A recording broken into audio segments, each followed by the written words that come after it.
আজকে আমরা এসেছি শেরপুর জেলার সবচেয়ে জনপ্রিয় একটি মসজিদে। আর এটা হচ্ছে মাই সাহেবা মসজিদ।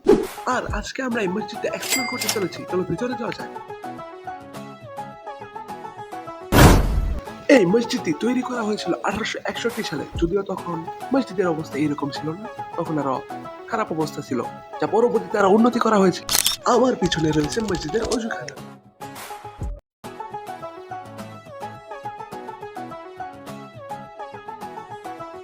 সত্যি কথা বলতে অজুখানাটা ছিল অনেক বড়, এই জন্য হয়তো বা এটাকে শেরপুরের সবচেয়ে জনপ্রিয় একটি মসজিদ বলা হয়।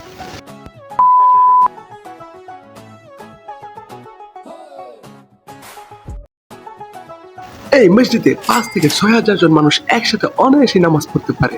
আর তোমরা দেখতেই পারছো এটা কতটা বড়, এবং ভিতরে অনেক মানুষ।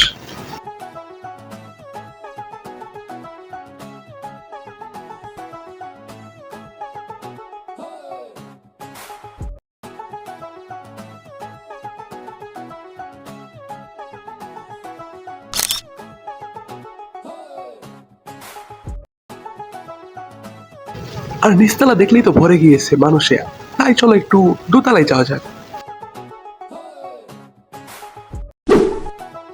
দোতলা থেকে নিচতলা পর্যন্ত খালি।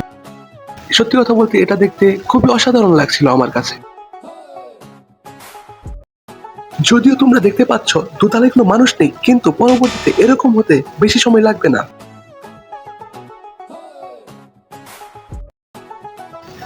আর এখন আমি যাচ্ছি মসজিদের 3 তলায়। চলো দেখা যাক সেইখানে কিরকম আছে পরিস্থিতি।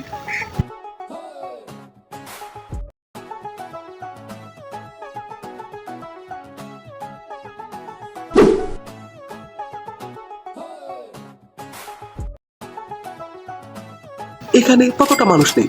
সত্যি কথা বলতে এটা আমার কাছে দেখতে একটি ফুটবল মাঠের মতো লাগছিল। আমি এখন আছি মসজিদের ছাদে।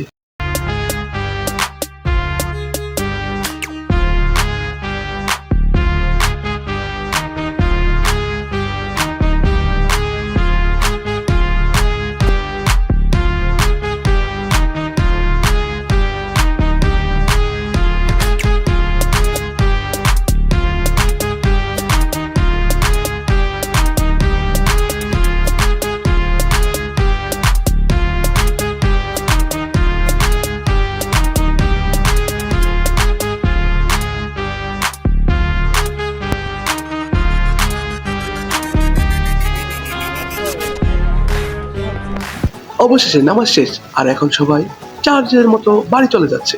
সত্যি কথা বলতে এখানে খুবই ভিড়। আর আজকের ভিডিওটা এই পর্যন্ত। আর তুমি কি সাবস্ক্রাইব করছো? তাহলে সাবস্ক্রাইব করে দাও।